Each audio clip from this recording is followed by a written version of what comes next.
Hey, welcome back. For today's episode, we're going to show you how to sharpen a reel mower without spending a whole lot of money to do the job. Stick around. We hope you get a handle on things.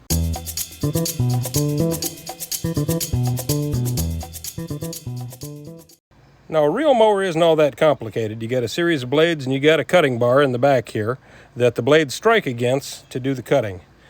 Now, that cutting bar needs to be in adjustment and the blades need to be sharpened. If that works and the blade turns, you've got a mower that does the job. As the blades wear down, the cutting bar needs to be brought up to stay in contact with the blades. In order to do that, you back off the tension on the two back screws and tighten up the two front screws a little bit. That's going to push the cutting bar up against the blades a little bit tighter again. That's also how we're going to do our sharpening. Let's go ahead and do that. So I'm going to back up the two back screws just a little bit.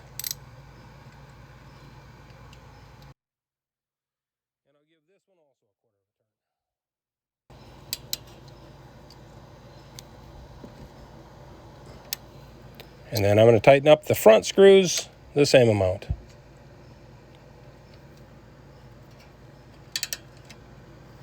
All right, there we go.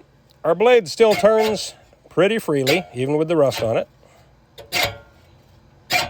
But you can hear it is in contact with that cutting bar the whole way. So you can go ahead and buy yourself a sharpening kit for a Scott's reel mower online. It'll cost you between $25 and $30. Or you can go pick up some valve grinding compound and get the same job done for about $5 a tube. We'll take a little valve grinding compound, and I like to use an acid brush to apply it. It doesn't take a whole lot. All it is a gritty substance that will allow the blades to lap.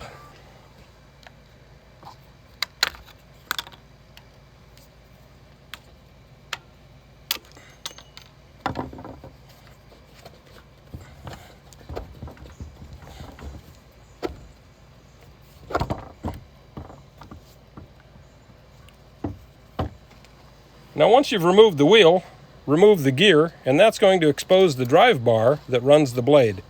And we need to have access to that to do the job. This gear just pulls right off. A 1/2-inch drill is just big enough to drive this shaft without needing any other tools. Now, I just take and set the second wheel off the edge of the table and set the mower down on the cutting bar while I'm sharpening. Otherwise, this wheel will turn while you're turning this machine in reverse. So we'll do that, and we're going to run it in reverse for about 8 to 10 minutes. We've got about 10 minutes into grinding this thing backwards, and you'll see the blades actually look pretty good.